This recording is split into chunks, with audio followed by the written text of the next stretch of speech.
as I said before, the masculinity that causes a guy to run into a burning building and save a baby, a firefighter runs into a burning building and saves a baby. That's the same masculinity that the guy who jumped off the bridge into the hundreds of feet below into the river below.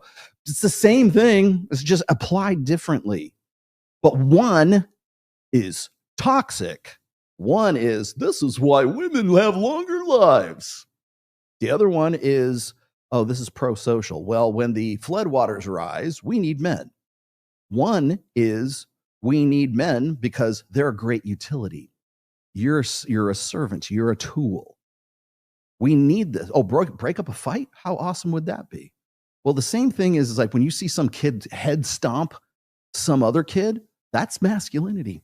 Masculinity is violent. Masculinity sometimes is ugly. You got to take the ugly with the good. Now, hopefully, you're cultivating and you're teaching and you're doing all this stuff that redirects that masculine energy to constructive rather than destructive pursuits. But it doesn't mean that those destructive pursuits aren't there as well. And that's the problem that everyone has. So when we're talking about toxic masculinity, right now, I don't even know why we call it toxic masculinity, because for the most part, especially if you're one of these dumb fucks putting out or being a producer of adolescence, masculinity is just toxic. Everything. There is no such thing as non-toxic masculinity. Because eventually what happens is, in a gynocentric society, in a gynocentric social order, to be a more perfected, to be human at all, is to be female. That's what you want to know what happened with the late 60s, early 70s feminists, the militant feminists of Betty Friedan, Gloria Steinem and stuff like that, and all the luminaries of that time, was we need, here, this is, I'm paraphrasing again, but to get equality, we need to actively disadvantage men. That was it was a zero-sum game. Sorry, Richard Reeves, but that's the way it started, and that's the way it's got to end. And everybody keeps saying, well, maybe we can find some way that we, it doesn't have to be a zero-sum game. We can advantage men and we don't have to disadvantage women. It doesn't matter, because in a gynocentric social order, if you say women ought to do X, and this is exactly what got Matt Walsh all in hot water with fucking with Megyn Kelly, is because he was saying, well, women need to have a gentle soul or whatever religion. They need to have a blessed day, namaste, right? They need to have some sort of like feminine qualities to them, right?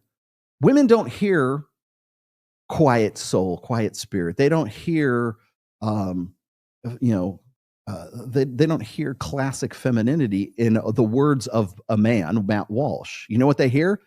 They hear Matt Walsh advocating for Gilead, the fantasy setting for The Handmaid's Tale. He thinks we should all go and wear red frocks and white nun hats or something like that. They will take it to the most absurd degree that they possibly can, because that's where we're at. Men must be actively disadvantaged to have any kind of equality. So when I hear like Matt or any of the other guys to talk about like, oh, or we'll have even Scott Galloway will say something like this. Oh, they think that they're feminists, and so feminists think we live in some sort of tyrannical patriarchy. No, they don't. Patriarchy's dead. It died in the fucking 60s, man. It died. Patriarchy has died a very slow death from the time hormonal birth control was invented and the sexual revolution started. Patriarchy was dead by the 90s, man. But we still cling to the idea that endemic sexism is still a problem, and patriarchy this and patriarchy that. Bullshit. You've had 60, 65 some odd years to make that case, and I still haven't heard a valid one in a long time. Oh, well, there's still more women or still more men in Congress than there are women. Again, because the belief is not in patriarchy. The belief is, for there to be equality, we must actively disadvantage men. That's what it comes down to. There are no waves of feminism. There never have been. There's only been one feminism, and that has been a supremacism movement from the very beginning, from 1848 at Seneca Falls. It's just been interrupted by wars and social unrest and technological inventions and everything else. It's this Betty Friedan and Gloria Steinem are following in the footsteps of everybody who was at the Seneca Falls Convention. Exactly the same shit. It's just been broken up by historical events. That's all. There are no first waves. Oh, well, the suffragettes were great. No, they were terrorists. They were considered terrorists back then. Second wave, third wave, whatever the hell you want to call it. You know, oh, now they want to be men. No, people. I love it. I love it when people like I have this. People think that this is my saying. It's not. It's actually Gloria Steinem when I say, you know, women are becoming the men that they wanted to marry. That's Gloria Steinem. That's not Rollo Tomassi. That was 1970, and we're still talking about it today. We haven't moved on. Feminism is a dead meme. Equality between parity between the sexes is a dead meme, because we know enough about evolutionary psychology and evolutionary biology right now to know that those social movements and those psychologies and that sort of parasocial order is all bullshit.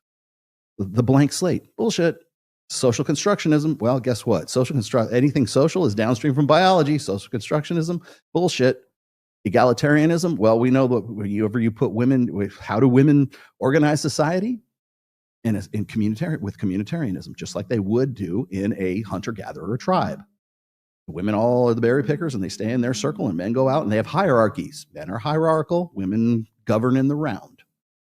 What happens when you put women into positions of power? They go and they try to govern in the round.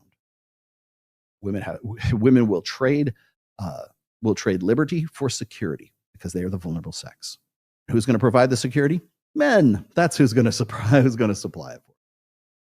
So egalitarianism, dead meme. And last but not least, emotionalism, also dead meme. Is no way to organize a society. A rational, empirical society that relies on data and relies on reason is always going to outperform the one that's like, oh, follow your heart, it'll never fail you. So those four pillars of leftist liberalism, social constructionism, the blank slate, emotionalism, and egalitarianism. Take any social issue of our time right now, and I will point out which one of those pillars it's based on. Knock that pillar out, and the whole thing falls apart. Got to go back to where the source is. When you knock those things out, then suddenly the hierarchical, empirical way of men organizing society becomes a lot more efficient.